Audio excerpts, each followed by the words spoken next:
Hello and welcome. Today we are talking about vocal health and how you can help out your singing voice when you're feeling sick. Unlike any other instrument, your vocal folds are a part of your body and they rely on your overall health to function properly. So if you're using your singing voice on a regular basis, it's super important that you understand how to maintain your vocal health and how to take care of your voice when you're feeling a bit sick. The number one most important thing that a singer can do to maintain their vocal health is drink enough water. Get hydrated. I've always known how much hydration affects the singing voice, but I never really cared much, thinking, that's not gonna really make my voice noticeably better or worse. And then a few years ago on my social media page, I ran a hydration challenge. And during this challenge, myself and many other singers from my singing community assessed our singing voice and then went a full month ensuring that we drank at least 2 liters of water per day. At the end of that month, we redid the same vocal tests and every single singer experienced more range, more agility, and overall more control of their singing voice. Hydration isn't just a small thing that we can do for our voice, it is massive. I don't want to get too far into the science, but your vocal folds have something called PTP, phonation threshold pressure. Your phonation threshold pressure describes the amount of air pressure that has to hit your vocal folds from below to make them vibrate and make noise. And when you're dehydrated, that level is higher, meaning every single vocal task you have is going to be more difficult when you're dehydrated. So if you're already doing vocal tasks that are challenging for you, they're going to be even more challenging, if not impossible, when you're dehydrated. So whenever I feel a cold coming on, the first thing I start to do is pound the water. The trick with vocal hydration is it can take up to 8 hours after you drink the water for that hydration to make its way to your vocal folds. So many singers will use a vocal steamer or a vocal nebulizer. These are both ways of inhaling hydration. So I call this external hydration. It's going to make its way to your vocal folds much faster, but it is way less hydrating than actually drinking the proper amount of water. Now let's talk about exercise. And I don't mean vocal exercise, I mean physical exercise.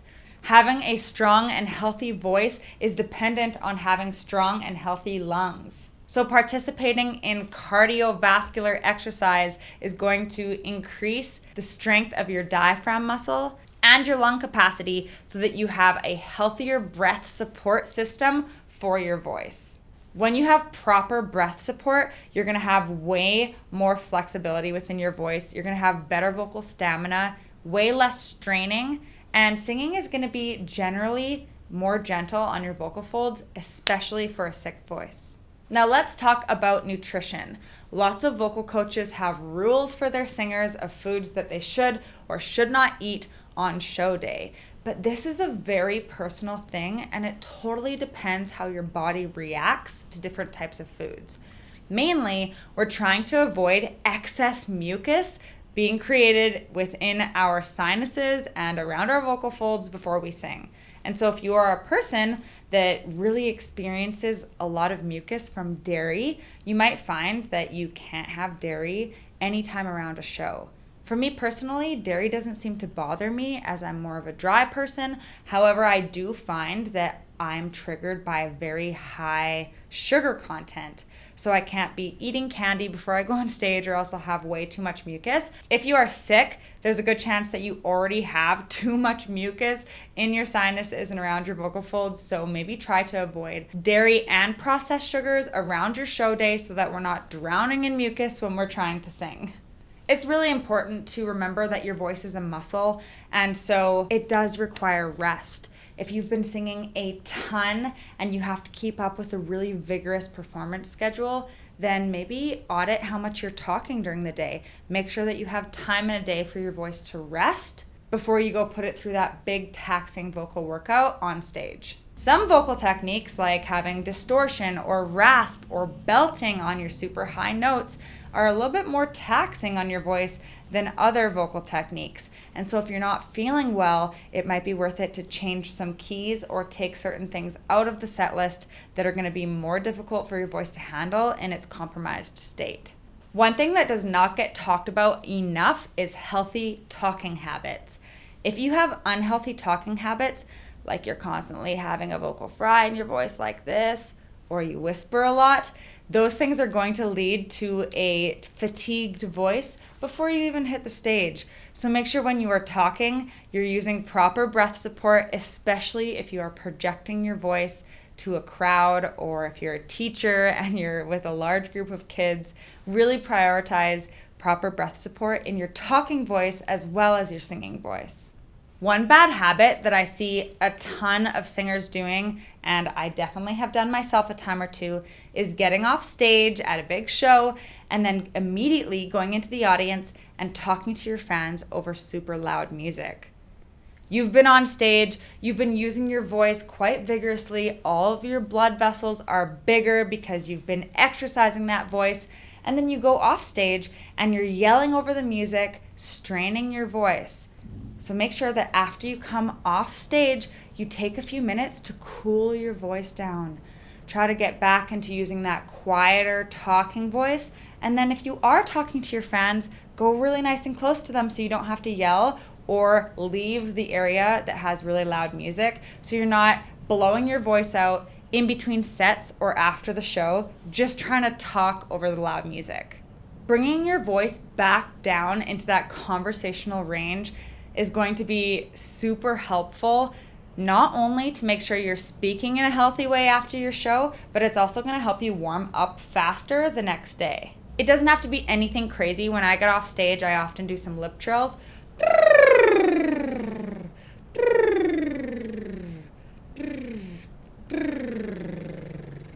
Or even just humming. Bringing your voice back down to that calm, low-range talking voice where you're not straining it. Nothing is worse for singers than being sick. It is super frustrating, especially because a lot of the time we're still expected to show up and do our job. And there are some vocal conditions that we can care for through rest and hydration, or even just singing in a more efficient way. But there are some vocal conditions that require medical attention. And so if you're not sure if your voice is seriously injured or if you're just dealing with sickness, it may be worth it to go talk to a medical professional and maybe get a scope done to make sure that your vocal folds are still healthy. Here are some vocal conditions that require medical attention. First up, we have vocal nodules. These are pretty common. It comes from the vocal folds slapping up or rubbing up against each other too often. And it's kind of similar to like a callus that forms on the vocal folds. You might find that your vocal folds are inflamed and you can't get to your high range quite as easy, or that you have kind of a rasp in your voice that you can't get rid of. Nodules usually happen in pairs because you get one on each vocal fold. So if you feel like you have nodules, definitely book in and get a scope done to make sure.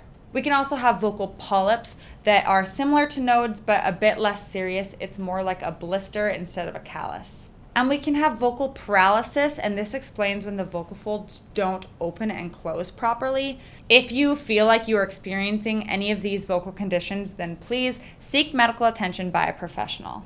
Some signs that you need to go to a doctor for your voice is if you have hoarseness or a rasp in your voice that does not go away for 4 weeks or more. Your doctor is most likely going to refer you to an ear, nose, and throat specialist to get a scope done to see what's going on down there and make sure that everything's okay. An overproduction of mucus or phlegm can affect our resonance chambers and the flexibility of our vocal folds, and swelling can affect our vocal folds. From screaming at a concert or coughing a lot, our vocal folds tend to get swollen, and then they cannot get to our high ranges because they are big and puffy. So if you feel like you're losing a lot of your high range, chances are that your vocal folds just need some rest, some hydration to bring that inflammation down. There are many exercises that we can do to help deal with phlegm and mucus, and my favorite one is something I call the cow moo. So it's kind of like a hum, but instead of a we're gonna really press that hum into our nose and kind of moo like a cow, like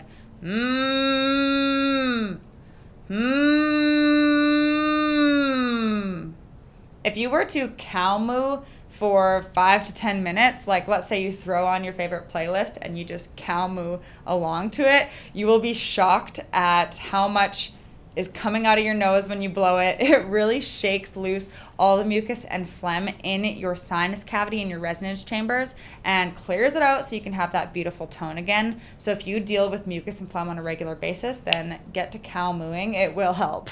One exercise that can help with inflammation of the vocal folds is SOVT exercises. So this includes singing through a straw or lip trills. These help to put a little air pocket in between our vocal folds and give them more room to operate. Of course, increasing your hydration and resting is also going to help with inflammation. Let's do a quick lip trill exercise for anybody that doesn't know how. We're going to keep it on a simple 5-note scale. And we're going to bubble our lips and hum at the same time.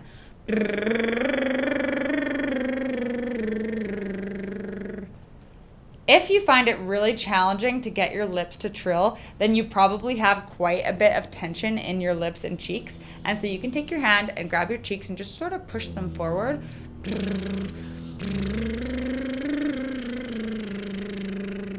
Also, make sure that you're not clenching your teeth because that makes it really challenging to do as well.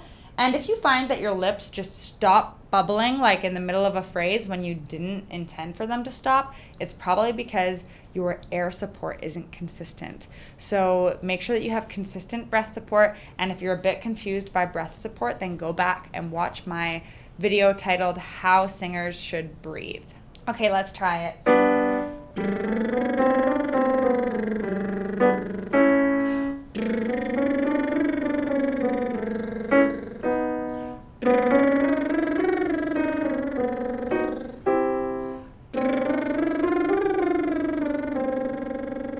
Again, if you don't want to do this standing at a piano, you can just lip trill along to your favorite playlist. You'll get the same benefits.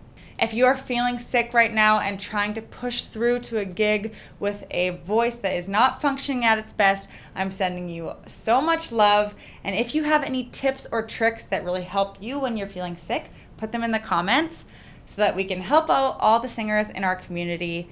I'm Karen, this is KClay Music, and I'll see you in the next video.